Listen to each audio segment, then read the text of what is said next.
This is Cast of Wonders, the young adult fiction podcast featuring stories of the fantastic. Welcome, episode 533.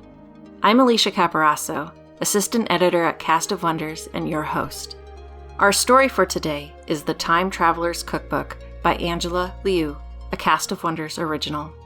Angela Liu is a Chinese-American writer from New York City. She researched mixed reality at Keio University's Graduate School of Media Design in Japan and now works in IT consulting and taming a kaiju-loving toddler.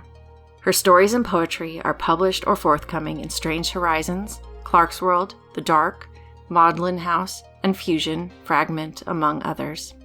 Read more of her work at liu-angela.com or find her on Twitter and Instagram at liu_Angela. The story is narrated by Mei Chong.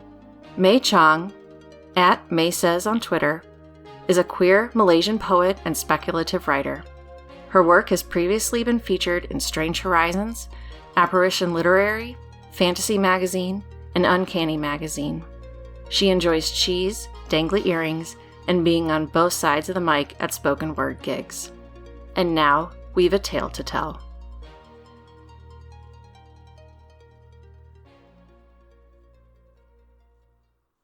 The Time Traveler's Cookbook by Angela Liu. Day 4202. Place: Northern Laurasia, later known as Mongolia. Time: 66 million BC, late Cretaceous period. Meal: magnolia and grilled oviraptor. Mom's cookbook recommends tenderizing the meat, so I fashioned a club from a young cycad, but I might as well be beating a rock with a feather. Don't eat dinosaur. Just don't. Mom marked it as a must-have, saying it looks and tastes like an exotic giant chicken. But just getting to the meat has been a nightmare. The skin's teeth-breakingly tough, and the sucker hooked me in the thigh with one of its nasty claws during the hunt. I've staunched the bleeding with Happy Time Traveler's super medical glue, but holy hell, it still hurts. Magnolia helps to cloak the awful gamey smell. Pinch off a few young petals and shred them over the flame-grilled meat. Well done only. No one wants to contract an ancient parasite. That'll add a nice warm gingery taste and even helps with nasal congestion. Grind in some of the bark and you'll be sleeping like a baby by sundown. Learned that little trick from Li Shizhen back when he was making traditional meds for the emperor. An overeager juvenile T-Rex has been eyeing my leftovers for the past 15 minutes. The Spinosaurus cloak is keeping him at bay, but that huge second sun in the skies got me worried. The cloak's temperature regulators keep me from boiling with all the volcanic activity, but even time machines aren't asteroid-proof. I toss the leftovers to Rexy and shift on the warp drive engine before I create an anomaly in the fossil record. Meal rating: 2.0, minus 10.0 for claw wounds. Day 4230. Place: Tokaido Highway, Totsuka Stop, Edo, Japan. Time: 1802 AD.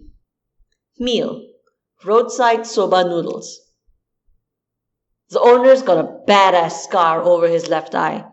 I think the slab of meat's been sitting in the sun for the past 2 days, and a few cats have pawed at it longingly while the owner's hands were full. But I've been walking the Tokaido Highway for the past 4 hours straight and will eat anything I can get. Have you ever tried oviraptor? I ask as Kent stares at the fruit fly floating in his sake. You reading Mom's cookbook again? Kent says without looking up. She said it would taste like chicken. Mom also used to think soy sauce on iceberg lettuce was a great snack, Kent says, finally looking at me. He's got that ragged look like he's been hiking through the rocky Chinese countryside alone again. Being a time traveler doesn't mean you have good taste buds. The owner places 2 steaming bowls in front of us. Arigatou gozaimasu. The universal translator translates through my throat. Not bad, Kent mutters, slurping up his noodles. He's still in a bad mood, But one thing that can put anyone in our family in a better mood is good noodles. Mom's cookbook says this was one of Dad's favorite places too. We've got blanched chrysanthemum leaves and chopped spring onion on a bed of chewy hand-pulled noodles. The chashu pork's cut thick and fried one more time before topping the bowl. You can smell the smoky coals on the crispy surface. The soup, though. OMG, as the early 21st century kids say. The soup is a distillation of culinary genius. Scarface says he starts boiling the soup the night before. Dried kelp leaves, extra thick soy sauce, pork bones, dried bonito flakes. The cauldron smells like a boiling ocean. And trust me, I've smelled a real one before. By the time the soup's ready, the bone marrow's made a foamy top layer, and it's ready to melt your tongue into sublimation. Hurry up and eat, Kent says, lifting the bowl to his lips. He gulps down the last of his soup, cheeks splotchy red from the sake. I follow his eyes to a company of drunken bandits dancing their way down the road. He puts his bowl down and thanks the owner for the meal. Lunch break's over. Meal rating 10.0. Day 5315. Place Nanxiang Bun Shop, City God Temple, Shanghai, China. Time 1901 AD. Meal crab xiaolong bao. A slight miscalculation, so I'm a few decades and miles off, but at least I won't have to camouflage among the Red Guard this time. Those guys don't know how to enter a building without setting something on fire. The boiling crab soup filling has already burned my tongue and the roof of my mouth to oblivion. Still, I've got no complaints. This is the real deal, the OG of soup dumplings. The translucent dough skin is as delicate as moth wings. The chives mixed into the meat give it that extra aromatic punch. I douse one of the fragile treasures with black vinegar and top with a few freshly minced scallions. For a moment, I think I see singing dumpling angels in the sky. They're that good. They've got a handsome guy with iron hands working the towers of bamboo steamers in the back. He's handing over those hot zhenglong to the servers like it's nothing. Like the boiling steam rising over his arms and face are just a balmy summer breeze. I catch myself wondering what our kids might look like, what those hands would feel like pressed against my back, what it would be like to stay in this time and make roots somewhere. It's the worst kind of daydreaming for a time traveler. The whine of rickshaw tires coming to a halt outside the shop bring me back. Mom's cookbook recommended a street stand about 2 miles north on Chipu Road, where the street vendors spoon frozen pork collagen and a barely there dollop of mincemeat into paper-thin dough. Steam mixes with coal smoke from stacked steamers on a makeshift barbecue pit. Day workers hunch over bone-thin tables, slurping up the soup, their faces anointed in oil and dust. I wonder if Mom will sit there in a few decades, ordering a bowl of small soup wontons, while her father, the time-traveling grandpa I never met, burns his tongue on the xiaolong bao. Will it taste the same then as it does now? I'll have to try it next time. In the meantime, back to work. Rating 9.0. 1.0 point loss for all the mouth burns. Day 5885. Place Old Inn, Perpignan, France, Normandy region. Time 14:30. Meal Perpignan perpetual stew. Mom's cookbook talks about a stew she once ate and then ate again 200 years later, from the same exact pot. The perpetual stew of Perpignan might well be the oldest food on Mom's list. The same stew's been boiling for more than 300 years, replenished with fresh cuts of vegetables, hare meat, and salted pork, like young blood refueling an ageless vampire. I glance around the dining hall as I wait for my food. Cafeteria-style tables, a wooden chandelier of flickering candles overhead, jugs of water and frothy mugs of beer spilling from drunken hands. There's a hole in the wall that someone's crudely fixed with a couple of uneven wooden planks. The salty scent of the Mediterranean Sea blowing in with the sour stink of garbage piled outside on the streets. Rats poke around the floor, chewing on bones and rotting cabbage leaves. I wonder if any have accidentally fallen into the soup over its 3-century life. There's a reason all the time travelers say to steer clear of medieval Europe. About a few million reasons. One table over, a frail young man is stuffing his face with roasted goose leg, the burly woman with him urging him to slow down and have a vegetable or two from the stew. I think I hear her say something about high cholesterol, but it's probably a glitch in the translator. Mom is nowhere to be seen, but I guess no small Asian woman would come here without a camouflage cloak, myself included. A girl, no older than 13, probably the innkeeper's daughter, brings me a steaming bowl of the vampire stew. Cubed carrots, potatoes, slices of onion, sprigs of rosemary, and meat cooked for so long it melts off the bone. I give it a 9.0 for meaty flavor and minus 9.0 for the clumps of hair in my bowl. Rating 9.0. Minus 9.0 for possible bubonic rat hair. Day 6491. Place 便宜坊 Beijing, China, Ming Dynasty.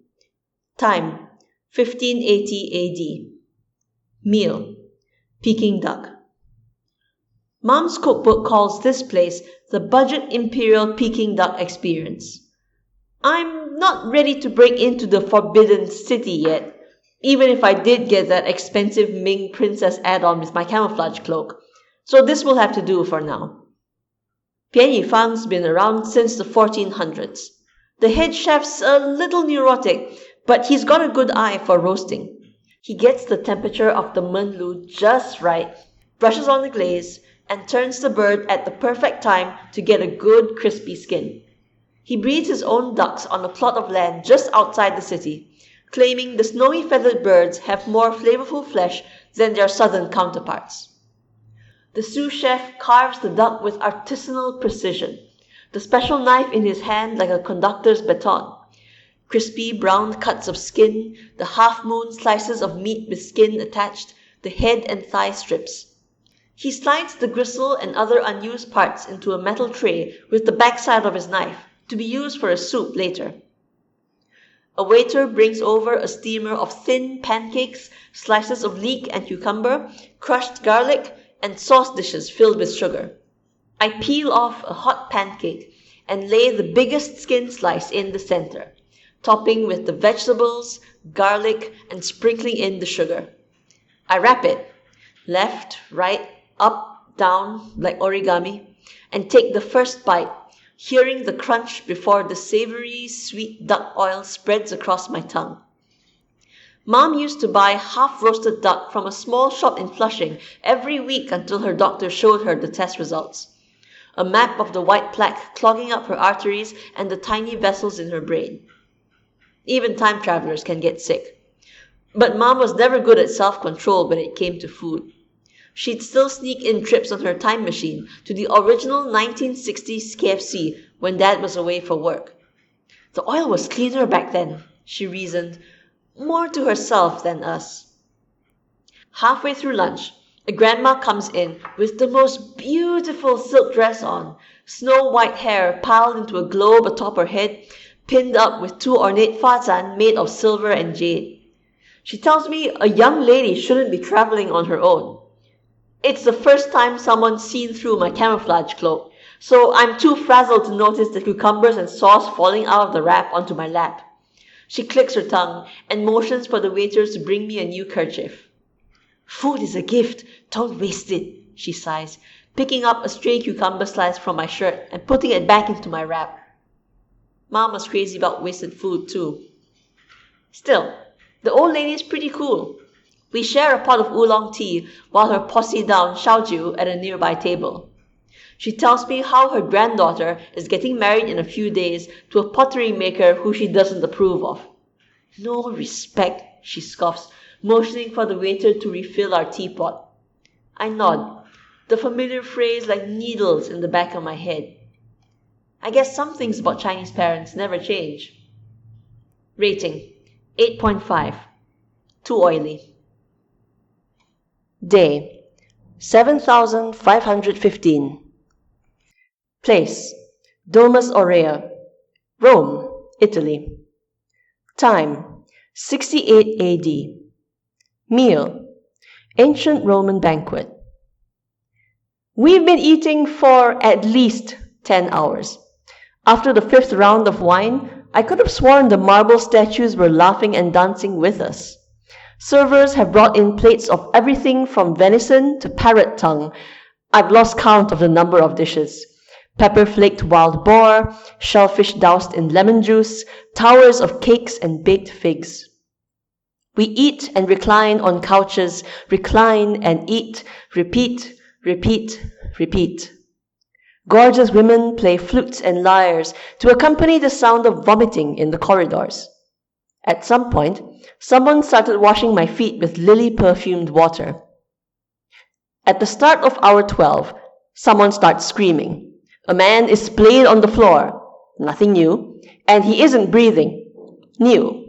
An empty silver chalice lies near his open hand, wine spilling toward his purpling face. Poison.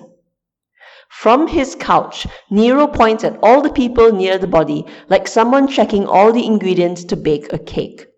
He's got that look in his eyes, like he's got a hankering for a staking. The advisors have gone from damage control to self-preservation, accusing each other of treason like a bad Monty Python skit. As I sneak out into the corridor, I bump into one of the servers. "Savilum?" the woman asks, holding a silver tray of cheesecake. Her motherly smile is contagious, despite the homicidal chaos behind the door. Bay leaves line the top and bottom, the distinct aroma of orange zest, honey drizzled over the top. It's one of the top recommended sweets in Mom's cookbook. But do I risk a staking for a slice of cheesecake? "Non, gratias tibi aget," I say with the translator. Before leaving, I recommend she come back later too. Rating, 7.0 for food, 0.0 for risk of staking. Day, 8,215. Place, Shanghai House, Chinatown, NYC. Time, April 19th, 1998, 11:50 a.m. Meal, pork dumplings and pan-fried noodles. "Did you see them this week?" Kent asked. I shake my head. "You?" "I thought I might have seen the back of Dad's head on one of the ration lines in a Chuseong iron factory in 1977, he says. Kent and I meet here every other Sunday for lunch. It's hard to coordinate when you're traveling all over time, but we set our time machines like a universal clock, and so the good machine reminds me when it's time to go. We order some pork dumplings and pan-fried noodles, like our parents used to every Sunday. The place isn't so crowded, not like it gets a few decades later. There's no Chow Now, Uber Eats, Gourmet Drone, Instant Chow, Tele Eats. The old lady with the thick glasses and the eternal 1970s perm is still alive, serving lychee ices and making ah faces at every kid under 6. The noodles are deep fried to perfection, topped by a thick soup sauce of shrimp, chicken, mushrooms, thunderbolt cut carrots, napa cabbage, pork, and every other ingredient in a Chinese parent's refrigerator. The dumplings are pan-fried perfection, one side browned and crispy, the other side still speckled with oily steam water and just the right amount of chewiness. Each one is filled with leeks, diced mushrooms, and minced pork. At 12:10, they come in. Mom and Dad and 2 little runts that look like the kids we'll never have.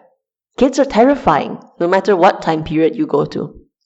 We don't say a thing, just eating our food as we listen to them talk, that dysfunctional family of four. Pokemon, Sailor Moon, unpaid loans and insurance bills, I-130 petitions, non-contrast CT scans, can they pay in advance? We can't say a thing because, hey, paradoxes, self-correcting timelines, and hell, no child, even time travelers, ever really knows how to talk to their own parents. So we just listen. When we're done eating, Kent orders the sweet soy milk swimming in spoonfuls of sugar, even though I remind him diabetes runs in the family and that he's not so young anymore. He laughs it off and gulps down half the bottle in one go.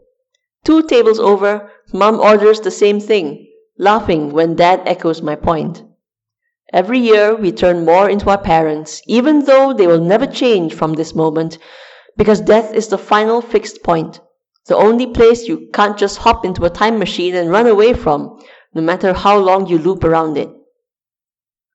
In less than 2 hours, our parents and our mini selves will walk down Canal Street, Dad's backpack stuffed with oranges, napa cabbage, soy-marinated duck feet, and dried mushrooms. Street vendors will sell them styrofoam boxes ladled with curried octopus and dinner plate-sized scallion pancakes that the EMTs will hand to Kent like an apology afterwards. We'll leave the boxes in the fridge for days until Auntie comes and cleans everything out, tossing them into the garbage with the other rotted leftovers as she tells us to man up. Kent will man up so much he'll forget how to cry during the funeral, and the other relatives will marvel at how reliable he is, how strong, as if you can measure someone's worth by how willing they are to eat their own pain so no one else has to see it. After the funeral, Auntie will give us the keys to Mom and Dad's time machines, complaining about the cost of cleaning Dad's garbage out and the persistent oil stains on Mom's steering wheel. She'll hand us the list of unfinished assignments. She'll tell us we're on our own now. But sometimes I'll still smell Mom's fried chicken when I open the door, even if I can't see it. We don't follow them down Canal Street like we used to. Kent calls that progress, even though he looks miserable when he says it. Instead, we will walk down Elizabeth Street, dodging the tourist crowds, the sun flaring overhead as it has countless times before. Kent will sip on the last of his soy milk, the taste of garlic and chive still clinging to my tongue. Nothing tastes the way it used to, even when you can go back. Mom said this before, though I never believed her. We'll board our time machines, cloaked as yellow taxis, eager for our next destination. I'm nearly halfway through Mom's cookbook. Kent doesn't understand why I bother or why she bothered to write it all down. But I want to tell him it's a gift, how you can spend a whole lifetime getting to know someone again through the things they love to eat. The Time Traveler's Cookbook is not a story about time travel. It's not a story about a cookbook. It's also not a story about the time traveler who created said cookbook. Those are only minor components of this story. This story is about our narrator and her journey to know her late mother through a lifetime of asynchronous sharing of significant meals. The sharing of meals is an almost universal component for the development of social and familial cohesion across cultures. Why not across time too? Listeners may argue that the cookbook in question is not a cookbook at all, but more a food and travel journal. I argue that it is in fact a type of cookbook. It allows our narrator to map the exploration, discovery, sensory inputs, and preferences as experienced by her mother, our titular time traveler, even though they are not ordered chronologically through time.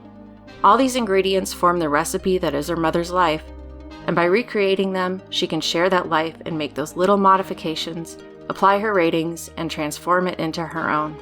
Something she may be able to pass down to a new generation of family time travelers. It's a lovely sort of immortality. The story is also fun and funny and full of adventure. Our narrator is not afraid to eat dinosaur or sketchy hairball soup. Her mother did, so of course she's going to too. May, our voice for this story, perfectly captures this. She is a joy to listen to. Join us again soon. We love bringing you the best audio fiction week after week, but we can't do it without your support. Your donations pay our authors, our narrators, our servers, and our staff. Please consider supporting us with a monthly donation through either PayPal or Patreon. You can also review us on Apple Podcasts, request us on Spotify, and consider the stories we publish for awards consideration. There are lots of ways you can help. Join the discussion on the EA Forum, forum.escapeartist.net, or EA Discord. Visit us on Twitter at Cast of Wonders. Come say hello. Cast of Wonders is brought to you by editor Catherine Inskip, assistant editors Cup Hakab and Alicia Caparasso, associate editors Tanya Adelit, Amy Brennan, Joyce Hernandez, Samto Iheswe, Amanda Kong, Ray O, Simon Pan, Samuel Poots, Emma Smales, Denise Sudell, and Rin Yi. Editorial assistant Amy Brennan, community manager Denise Sudell, and our audio producer Jeremy Carter. Cast of Wonders is part of the Escape Artist Foundation, a 501c3 nonprofit, and this episode is distributed under the Creative Commons Attribution, Non-Commercial, No Derivatives 4.0 International License. That means you can download or listen to the episode on any device you like, but you can't change it or sell it. Our theme music is Appeal to Heavens by Alexia Nove, available from Promo DJ or his Facebook page. Thank you for listening.